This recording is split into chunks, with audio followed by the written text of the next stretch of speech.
back with another episode of Biz Mindz, and on this episode we have Jor'el, the owner of Stropharia Mushroom Farm here in Naples, a local company here in Naples, Florida. This is, in my opinion, the go-to place to get your mushrooms. I see you guys everywhere online. Thanks, man. And yeah, man, thank you so much for joining us today. Also, before we get into it, you did bring some juice that you guys did. Make. Can you tell us a little bit about this? Sure. So the purple one is our jungle juice, which has lion's mane and sea moss. So I teamed up with an alkaline herbalist in town off of Mockley Road, the King Herbs of Life.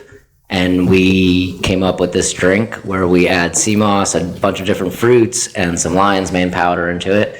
And then we bottled it up. And then the brown looking one is the reishi mushroom with a bunch of different alkaline herbs. And yeah. Dang, man, this is good. this is super good though. I actually maybe you'll like this one. It has ginger. No, I do. Oh, that's the one. That's yeah, I the one. already tried it. Yeah. This one has ginger and it as smells well. so good. Yeah. Awesome. I think that's the clove. Okay, perfect. So tell us a little bit about yourself. What were you involved in growing up, work-wise, and also how you made your way to the Southwest Florida area. Okay, cool. Yeah, our family's from New Jersey. We grew up right outside of Manhattan. The other partner in this is my brother. He couldn't be here today. And then we moved down here. We started visiting in the early 90s. And then we came to Naples, I want to say it was like 94. And then we moved back and forth for a couple of years, but then we stayed permanently, I would say probably like 95, 96 area. Oh, wow. So Yeah. you've been in Naples since 96? So about that, yeah. Wow.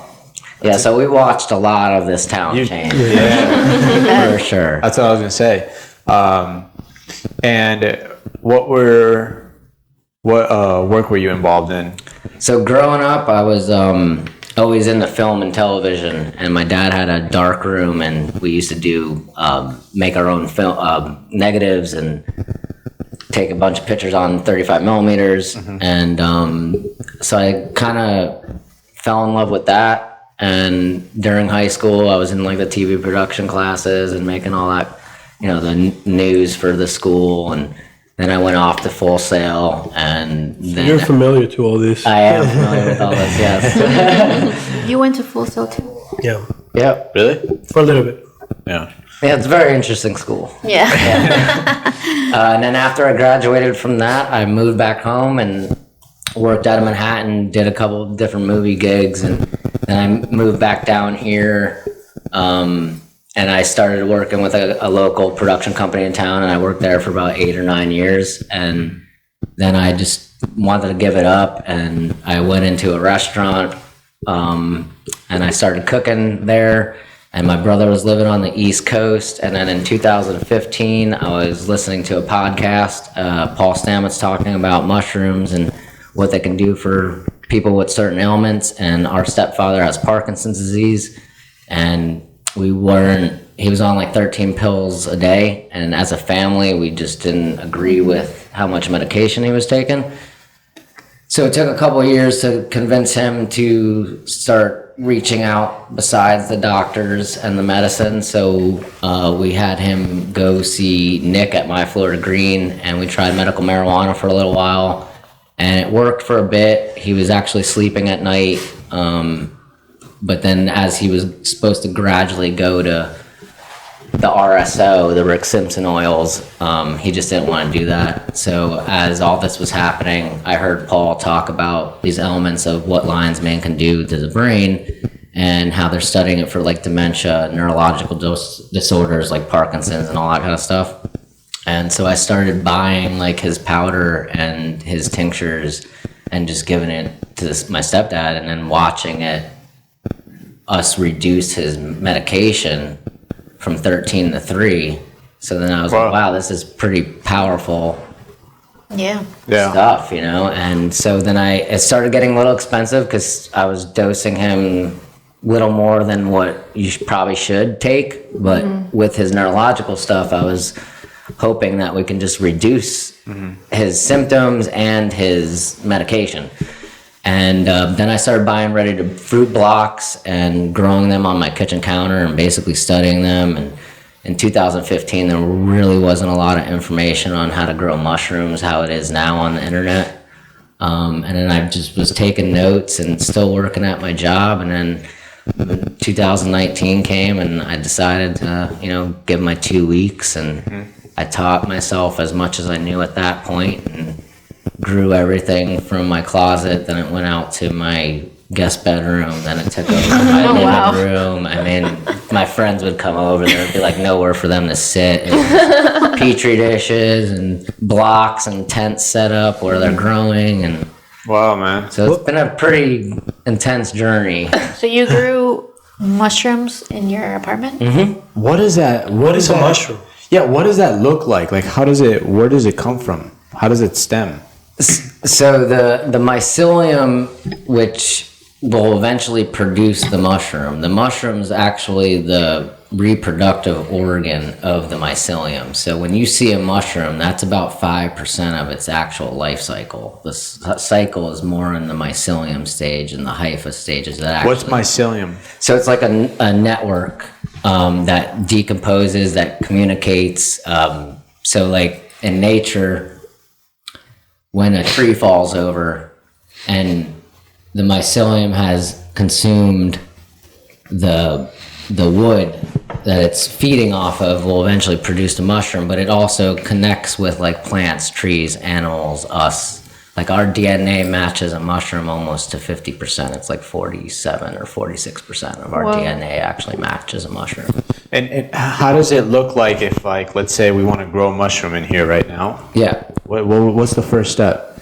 So the first step that we do is we have to make petri dishes. So if you wanted to clone a mushroom, there's so many different ways you can go about doing this. Yeah. But if I went to the grocery store, is it this wire? I think it's this one. Whose is it? Yeah, it's mine. Huh? Damn. See, everybody wants to do a podcast, but this is the shit that sometimes hunts the podcast. I get it. Okay, that's a little. Hold on. That's a little better, right? Mm-hmm. After all these podcasts recently, I'm ended up my hands like the rest of the carpal tunnel. Yeah.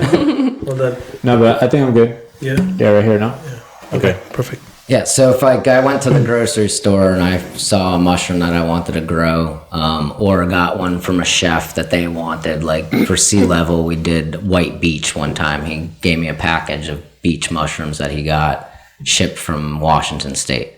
And I said, just give me a couple mushrooms. And then we took the mushroom and we do everything in a sterile environment. So in our lab, we would have a petri dish that's filled with sugar. It's basically like sugar agar. So it's like sugar water that hardens up like a jelly. Mm-hmm. And then that's the nutrients that the mycelium will feed off of. So I would crack open the mushroom to get to a clean tissue sample towards the center. And then in our clean environment, we have flow hoods, which blow out 99% clean air.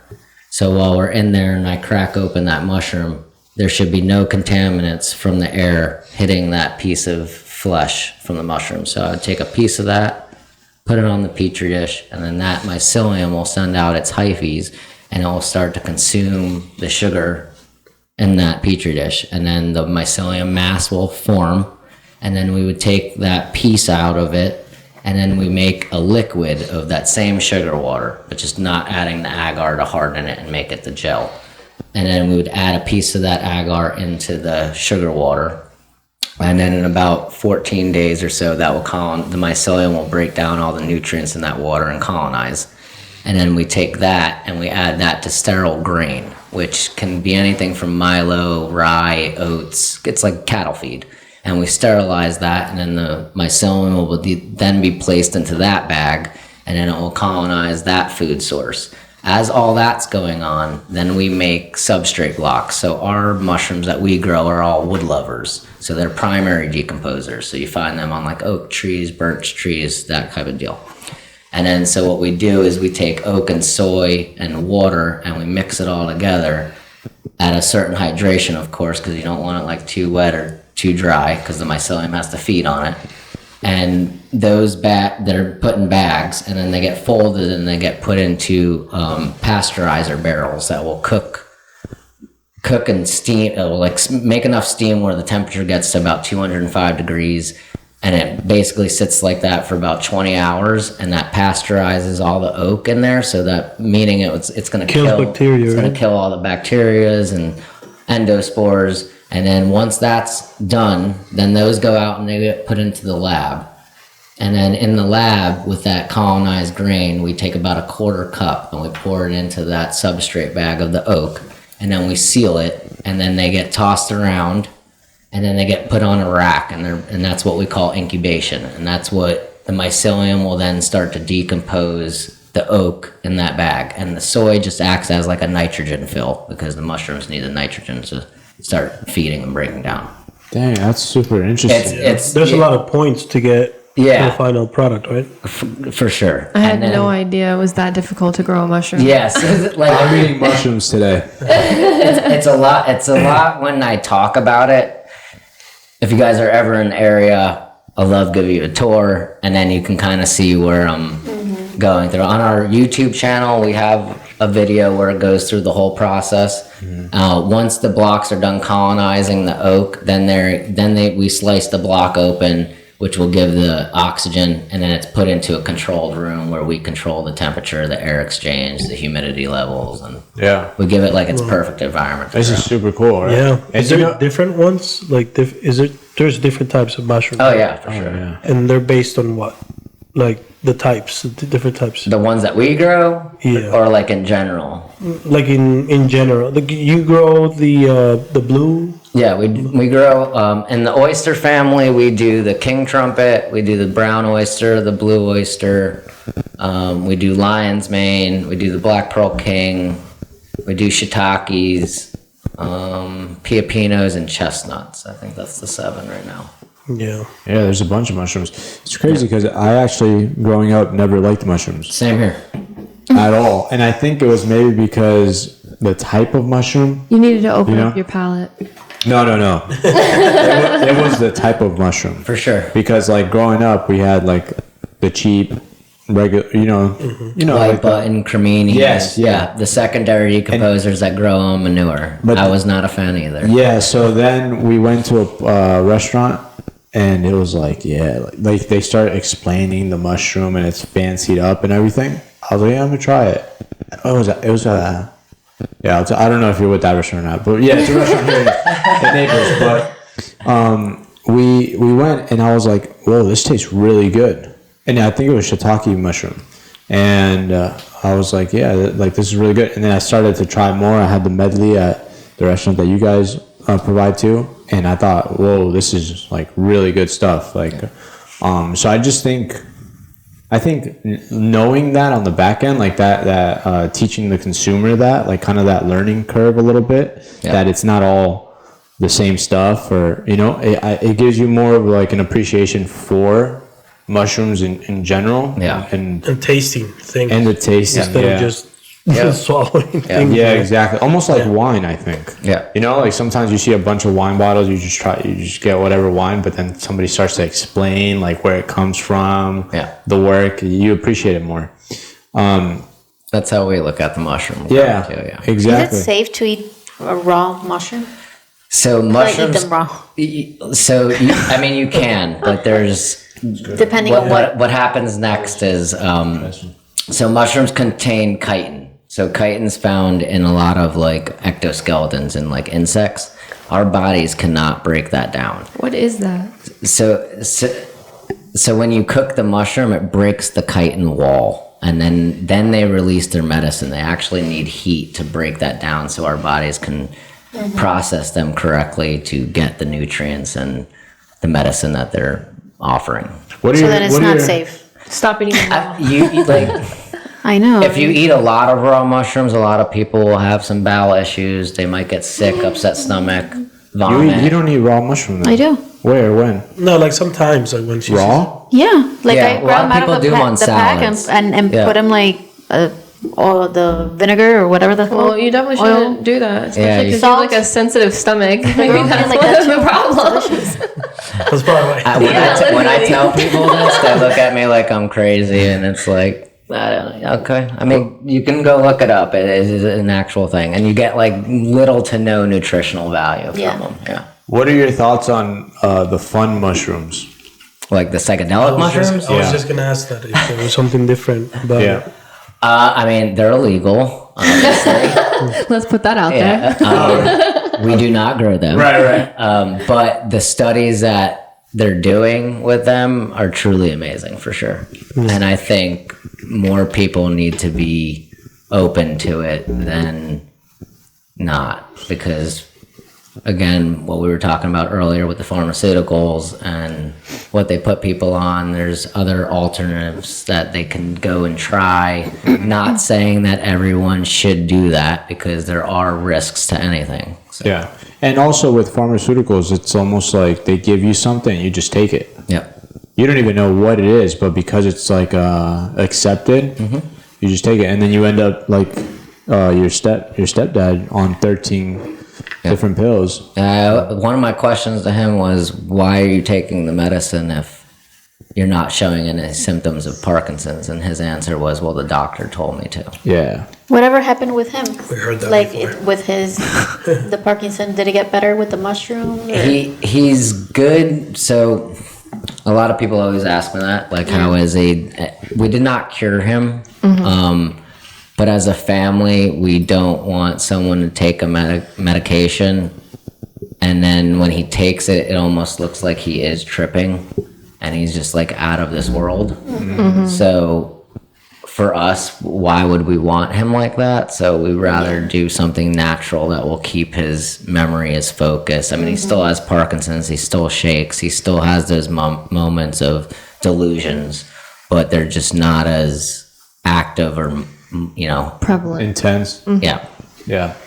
Dang, man. And I've heard a lot of different people say that the psychedelic mushrooms, like they've had how can I say it, like the experience on it has been like they connected like really internally with themselves. And again, I don't know, like I've never done that before, but I feel like keeping an open mind, like not saying people have to do it, but who knows, maybe that person really, what I mean? Like maybe that there is something there that we just don't know. Yeah. Right. Well, I always have this conversation with people at the market, and I just think Western civilization lost a lot, or they just didn't want us to know a lot. You know what I'm saying? Yeah. Like they didn't want to bring some of these natural medicines over. Yeah, it makes sense. Yeah, because it prevents. Yeah, because I always tell people they call it the Food and Drug Administration. They call it that for a reason. You mess with their food, put them on medication because of the food. Yeah. That makes so much sense. And then what's worse about the A medicine? lot of awake. Sorry. Oh, go ahead. Sorry. I was going to say that the problem with medicine, even though a lot of it can really help people, is they have side effects that just put you on another medicine. And then you'll maybe pass away for some totally different reason that you got sick from the medicine. Yeah. Like oyster mushrooms, the ones that you ate at Maria's, those create lovastatin naturally. That's in like a lot of cholesterol medicines. Oh, really? Oh, wow. So here's a pill with lovastatin, but you can actually eat more oyster mushrooms. I'd rather have mushrooms. Yeah. Me too. Yeah. Mushrooms were delicious. Yeah. There's a lot of awake people in Naples, huh? Yeah. Actually, the last 4 interviews. That's why Naples is the place, because like Don't say a lot of awake. Yeah.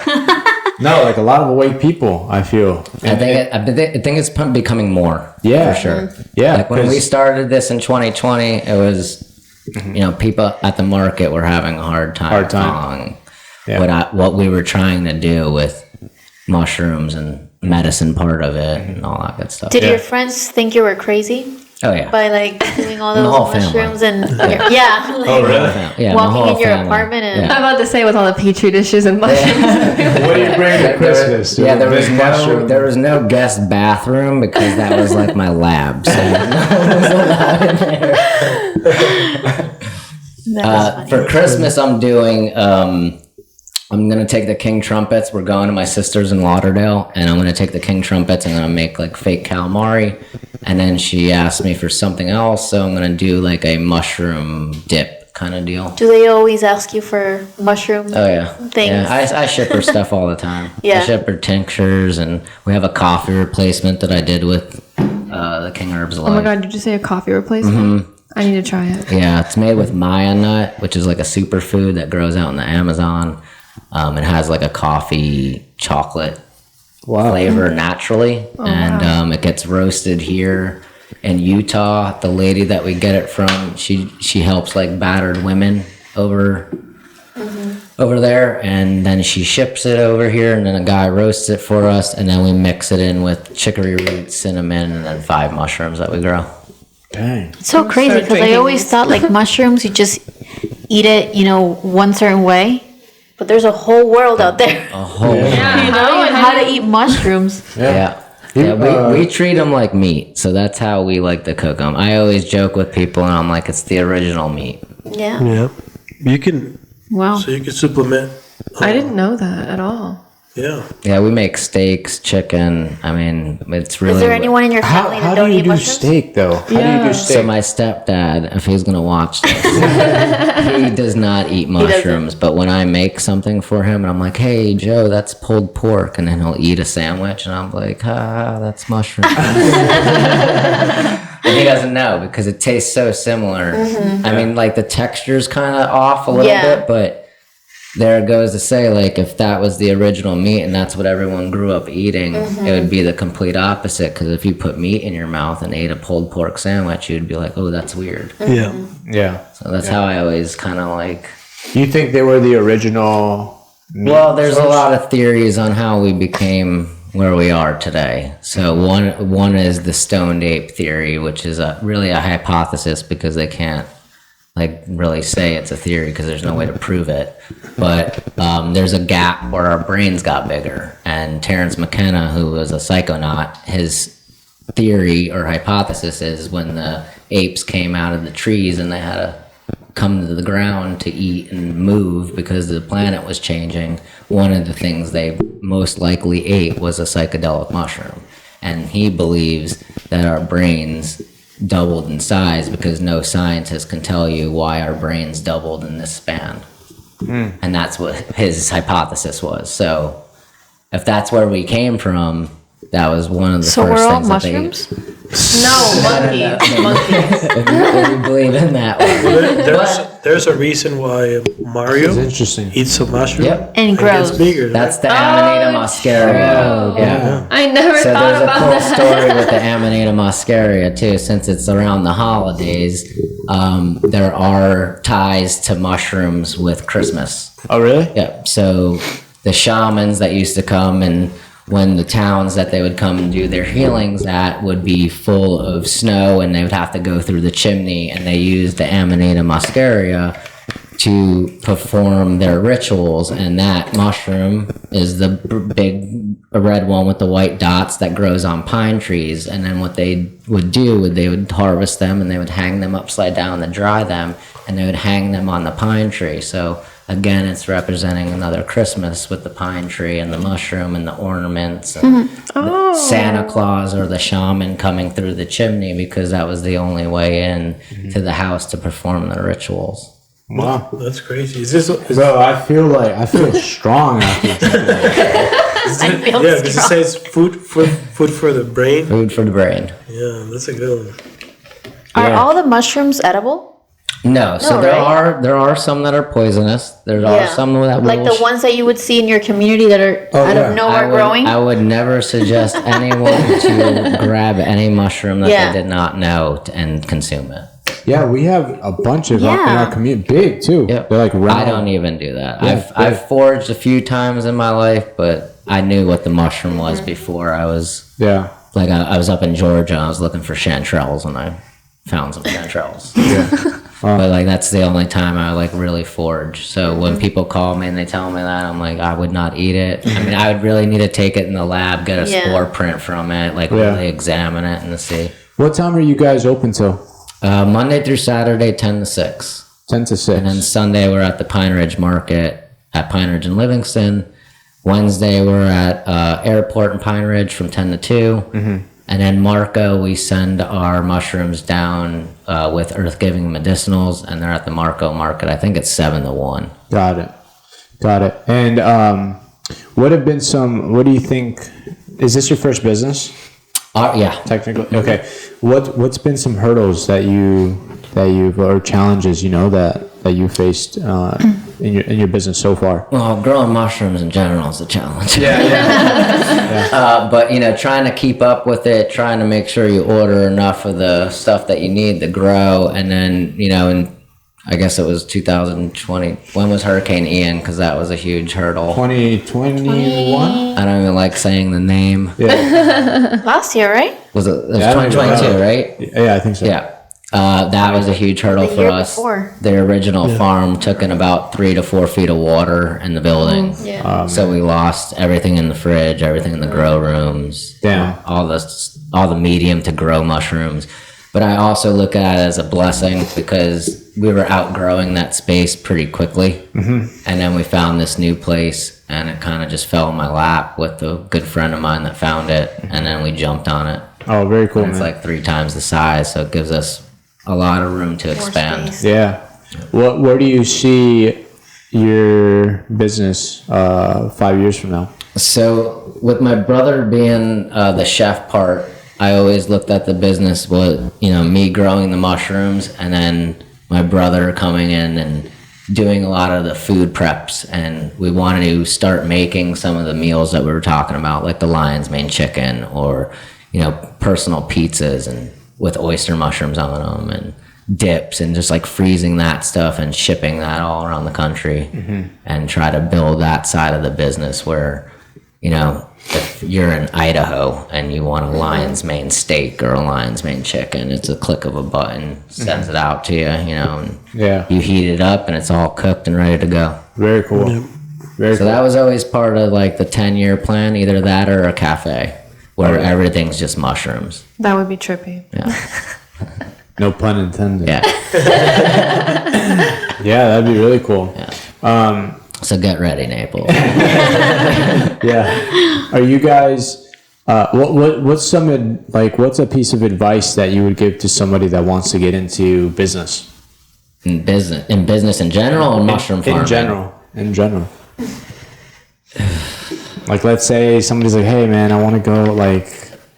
You're in business. I want to do business. What do you?" It's a lot, man. Like, if it was easy, everyone would do it. I understand, when I started doing this, I was like very iffy about it, but once you just dive into it, I just kept running with it.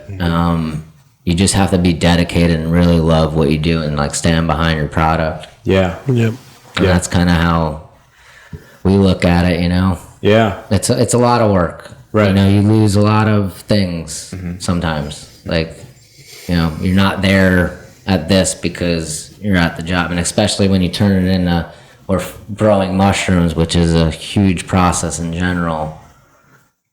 Sometimes it's, I always tell people like holidays, birthdays, whatever happens, if it's a death, if someone's born, like the mushrooms don't care. Yeah. They'll start growing, they'll overgrow. Like my mom gets very upset with me when I'm like, yeah, I'm not gonna be there Christmas Eve or Thanksgiving till this time. And she's like, why? I'm like, gotta go harvest the mushrooms. Yeah, man. That's how My it is. mushrooms are waiting. Yeah. That's how it is, And they're man. not gonna wait. They'll just keep opening up and producing their spores and sending it all around the rooms. And Oh my gosh. Yeah. Yeah. that's what I would say. Be dedicated. Make sure this is what you want because it is a lot. Right. I got some. Before you jump into the questions, what's the first? Because I'm trying to read up the ingredients. Yeah. The first, when you smell, what will you say is the first thing that you smell? Ingredient? The first ingredient, you mean? Let me see. I smell all the fruits is what I smell. But let me then see. on I the think back it's the end, clove. the back end, that kind of it's clovey. Yeah. I smell power, Clovey. strength. I told you it doesn't get you relaxed, right? It kind of like gets you in that weird, like you want to go run a marathon, but you also want to sit and chill. Oh yeah. I feel like if you drink about this much, that's like a good. You're going to be on a roll. 15K on a roll today. Yeah, because in Peru we have a drink that's called chicha, and it's made out of purple corn. Yeah. And That's what I was telling you. Yeah. Yeah, you It's very smell similar. like it. It's super similar. I don't You know. smelling it, try it. Like how you guys got because the drink that purple corn gives almost that flavor. Wow. But it's the way they make it is it's pretty much a lemonade. Yeah. But with purple corn. You boil it. Yeah, you boil it. Purple corn. What else? Lemon and sugar. Pineapple. Sounds I good. put pineapple. Yeah. But the flavor is like pretty Very similar. Yeah. So you guys got really close. Cool. So yeah, it's super cool. That's a shout out to John Yeah, man. because he's the fruit guy. Have your and the dad try it and see what it says. Yeah. Oh, there's elderberry in this. It's Yep. really good for when you're sick. He's been sick. Yeah. Drink that whole thing. Yeah, man. TMI. Drink the whole thing. All right, so I'm gonna jump into these are some rapid fire questions. These are pretty random, but they're just fun, random questions. What digital or software tools do you use daily to make your life easier?